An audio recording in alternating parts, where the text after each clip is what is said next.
Bonjour et bienvenue sur la chaîne de Maître Phare Tarot. Ici Nancy qui vous accueille pour une toute nouvelle vidéo en ce début d'année 2024. Alors, on commence l'année avec cette nouvelle lune qui sera au-dessus de notre tête le 11 janvier 2024. Si vous êtes sur le fuseau horaire québécois, alors la nouvelle lune sera au-dessus de votre tête à 6h56 du matin. Si vous êtes plutôt sur le fuseau horaire parisien, donc de la France, on va se rajouter un 6 heures supplémentaires, ce qui fait que la nouvelle lune, pour vous, sera complète à 12h56. Ça vous donne un ordre d'idée. Cette nouvelle lune, c'est une conjonction, bien sûr, entre la lune et le soleil, donc exact degré d'orbe, exact minute, c'est-à-dire à 20 degrés dans le signe du Capricorne, alors au tout début du 3e décan, et à 44 minutes. Alors, qu'est-ce que ça veut dire? Quelle teinte ça va prendre une lune et un soleil dans le signe du Capricorne? Bien, c'est un signe de terre, premièrement, donc un signe qui cherche à s'ancrer, qui cherche de la solidité. C'est un signe qui est très persévérant, le Capricorne. Pourquoi? Parce que son signe de terre à lui représente une montagne. Alors, c'est des ambitions qu'il se donne au fur et à mesure de son ascension. Alors, il cherche à gravir sa montagne pour atteindre son objectif qui se trouve au sommet. Alors, le Capricorne, il a les yeux rivés vers le haut parce qu'il regarde le sommet et il pose des actions un pas à la fois pour justement atteindre cet objectif-là qui est final pour lui. Alors, oui, ça se peut qu'on use de persévérance, qu'on soit plutôt dans le regard de l'atteinte d'objectifs. Ça se peut qu'on soit dans le perfectionnisme. Donc, comment on peut faire pour maîtriser toujours un peu mieux ce qu'on est en train de faire dans le but d'atteindre un objectif final? Le Capricorne, c'est quelqu'un qui est comme un train qui avance. Donc, son but, c'est vraiment d'aller chercher son objectif, vous l'aurez compris. Alors, la Lune, dans ses intuitions, ben, va chercher à nous donner une guidance pour qu'on puisse atteindre nos objectifs. Le Soleil, c'est comment on va s'exprimer dans cette vision qu'on a, comment on va dire aux autres ce qu'on aimerait, comment on va leur mentionner ce qui est important pour nous, comment on va se présenter par rapport aux autres pour qu'ils puissent comprendre que notre objectif, il est précis, qu'est-ce qu'on veut. Donc, dans notre intuition et dans notre expression de soi, ça va se ressentir. Alors, c'est ce qui met la table pour cette nouvelle lune. Si on regarde la carte du ciel que je vous présente à l'instant, alors on remarque que les planètes sont encore une fois sensiblement dans le même secteur zodiacal, donc dans le même 180 degrés dans le fond d'un cercle, si vous voulez. Donc la première moitié qui est vraiment vers le bas, on retrouve toutes nos planètes et dans la partie supérieure, la deuxième partie du cercle, si on séparait le cercle en deux, ben on ne retrouve pas de planètes excepté le nœud lunaire sud. Alors, concentration des énergies dans un secteur, somme toute, assez rapproché. Alors, ça va se ressentir, ça aussi, ça va nous donner des impulsions et c'est à tenir en compte aussi. La nouvelle lune, elle est somme toute assez aspectée et je vous dirais, sur les 5 lignes qui touchent la nouvelle lune, on a 3 carrés, c'est des lignes à défi.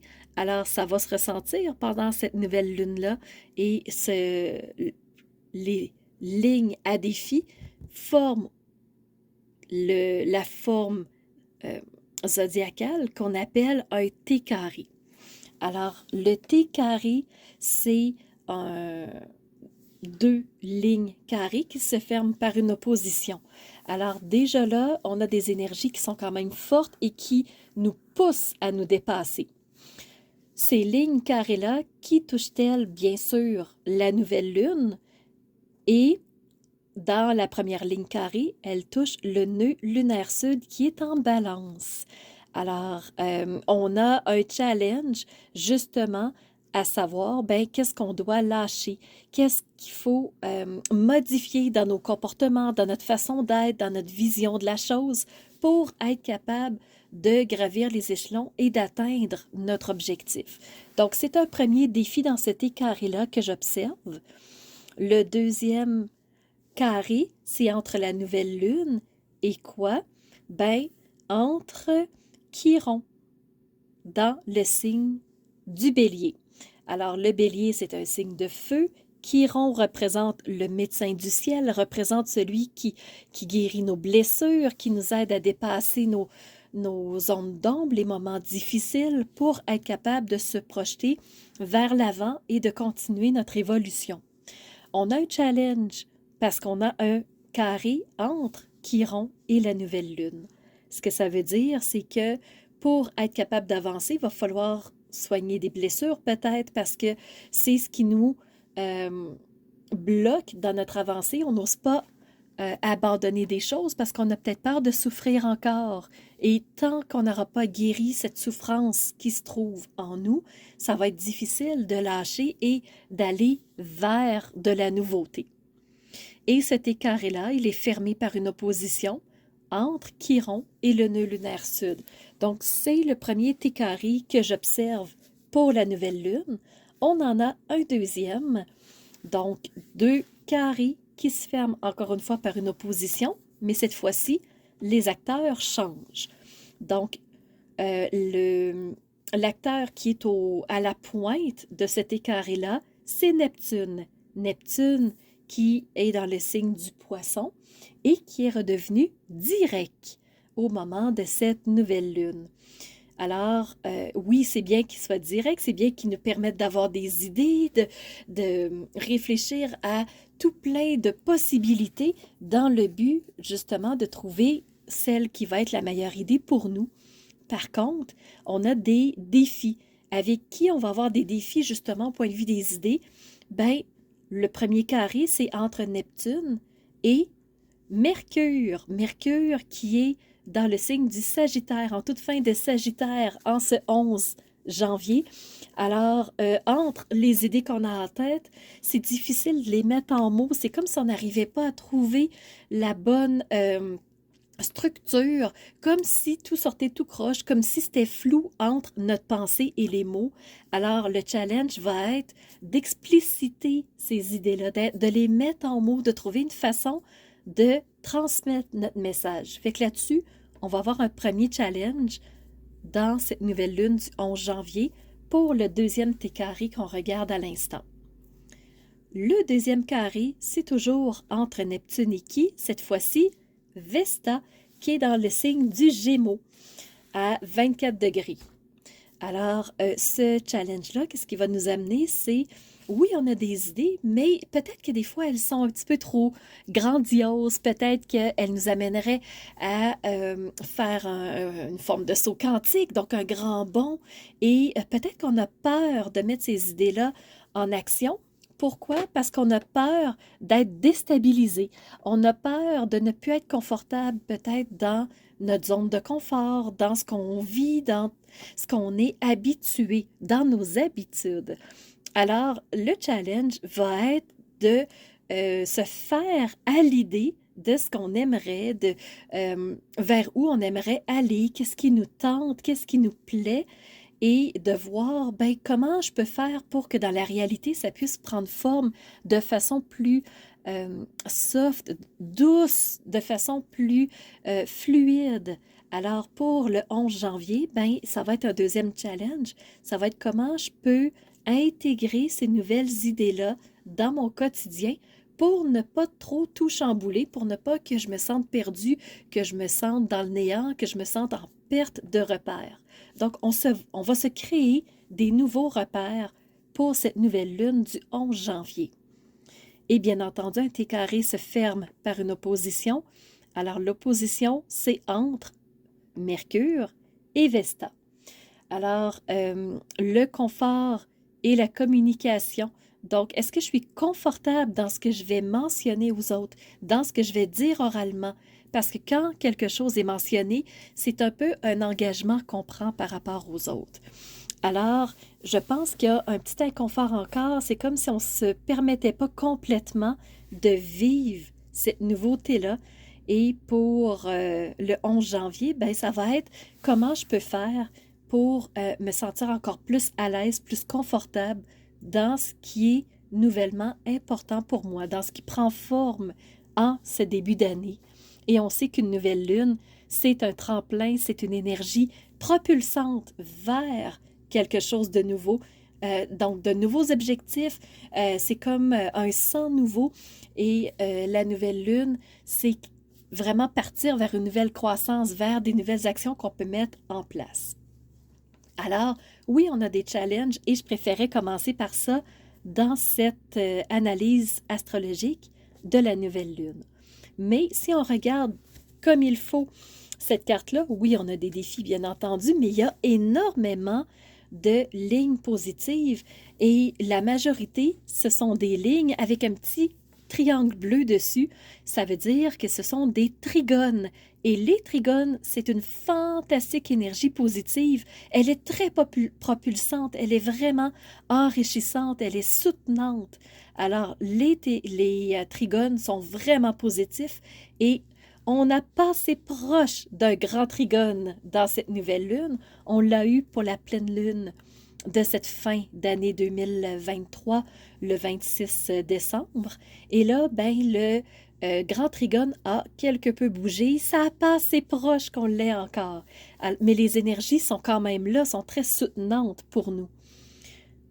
Une autre forme astrologique qui se dessine très bien, par exemple, c'est ce triangle mineur-là entre trois acteurs, encore une fois parce que c'est un triangle. Alors, on parle cette fois-ci de Mars. Donc, on parlait d'une nouvelle lune qui nous amène dans la propulsion, dans les actions. Alors, c'est Mars qui se présente. C'est totalement dans l'énergie du moment de cette nouvelle lune. Mars va faire trigone avec Jupiter qui est dans le signe du Taureau. Donc, beau trigone et un triangle mineur se forme toujours par deux sextiles sur ces deux petits côtés. Alors, Jupiter va former un premier sextile avec Saturne et Saturne va venir fermer le triangle mineur avec Mars. Qu'est-ce que ça veut dire? C'est que Mars veut mettre des actions en place, il est prêt à passer à l'action et pas que, il met des choses en place, il est dans l'action. Il nous amène à faire des pas un derrière l'autre et c'est ça qui peut nous amener dans l'inconfort, c'est quand on ose bouger, ben on est des fois dans l'inconnu. Mais pour cette nouvelle lune-là, on nous amène vraiment à poser des actions. Et en plus, Mars étant trigone avec Jupiter. Jupiter qui est redevenu direct au moment où je fais la vidéo. Alors, le fait que Jupiter soit direct, c'est que là, c'est la croissance vers l'extérieur. Donc, on veut faire croître des actions, on veut faire croître du mouvement, on veut là, que les choses redémarrent. Donc, sur les chapeaux de roue, en ce début d'année 2024, peut-être que vous allez le sentir. Au Québec, on dit avoir la broue dans le toupette. Donc, sur les chapeaux de roue, ça se peut que ça parte d'une façon assez rapide et ça pourrait être expliqué par Mars en trigone avec Jupiter. Jupiter qui veut faire croître quoi?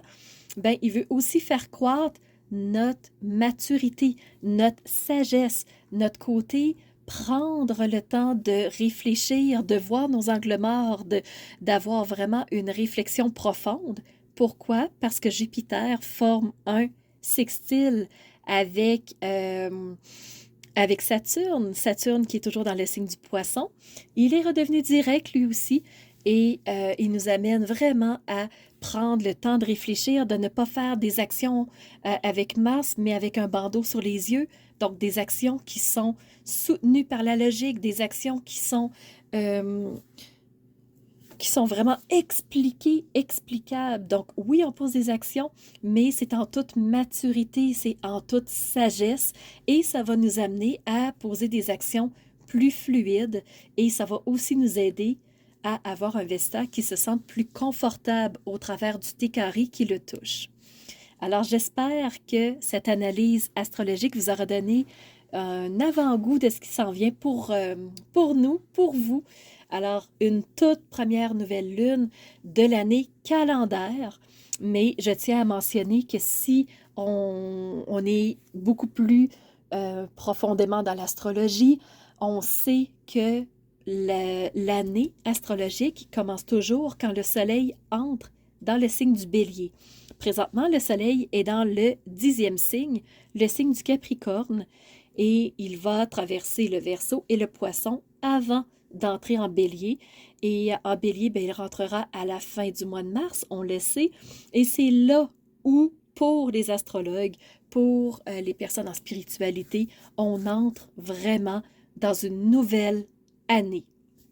Et pour nous, le mois de janvier, habituellement, au niveau du calendrier, est une nouvelle année. C'est pour ça qu'on a fêté le nouvel an le 1er janvier. Et c'est pour ça que je vous dis que c'est la première nouvelle lune du, euh, dans le fond de l'année calendaire. Mais c'est pas la première nouvelle lune au niveau astrologique. C'est une petite distinction. Ça peut être intéressant pour vous si vous aimez vous instruire davantage en astrologie. Alors, je vous remercie sincèrement d'avoir été présent. Ça me fait toujours plaisir de faire ces vidéos-là qui me prennent énormément de temps et que j'offre vraiment gratuitement avec le cœur. J'espère que ça vous plaît. N'hésitez pas à me faire un retour à ce niveau-là. J'aime savoir que ça vous plaît. Et c'est sûr que quand, à un moment donné, il y a moins de résultats, ben on se remet en question. Alors, ça m'est arrivé dans le temps des fêtes, je me suis demandé, est-ce que je continuais sur YouTube ou j'allais sur une nouvelle plateforme? Alors, n'hésitez pas à me faire des retours, à me dire comment vous ressentez ces vidéos-là. Est-ce qu'elles sont bien pour vous? Est-ce qu'elles sont parlantes? Est-ce que c'est véridique? Est-ce qu'au contraire, ça n'a pas joué comme ça pour vous? Et c'est sûr et certain que c'est une vidéo aussi générale et tout dépendant de votre ciel de naissance. Ce que j'ai dit peut être contré par votre ciel de naissance. Donc, c'est toujours à prendre avec des pincettes et toujours important de savoir ben, quel est votre ciel à vous, partir de votre ciel de naissance. Et c'est la raison pour laquelle j'offre de faire des cartes du ciel de naissance pour que vous sachiez qu'est-ce qui vous touche vraiment. Alors, allez voir, ben, dans votre ciel de naissance, si vous le connaissez, qu'est-ce qui se trouve au niveau du secteur du Capricorne, parce que la nouvelle lune se trouve là. Donc, quel aspect vous touche véridiquement à vous qui regardez cette vidéo-là, parce que c'est toujours à prendre avec des pincettes et c'est du cas par cas. Mais en général, on peut quand même donner des grandes lignes et j'espère que ça vous a fait plaisir. Je vous donne rendez-vous pour la prochaine pleine lune qui sera au-dessus de nos têtes, du moins au Québec, le 25 janvier. À bientôt et les 12 signes sont prêts. Ils sortiront 2 jours plus tard que la vidéo d'analyse astrologique, le jour de mon anniversaire.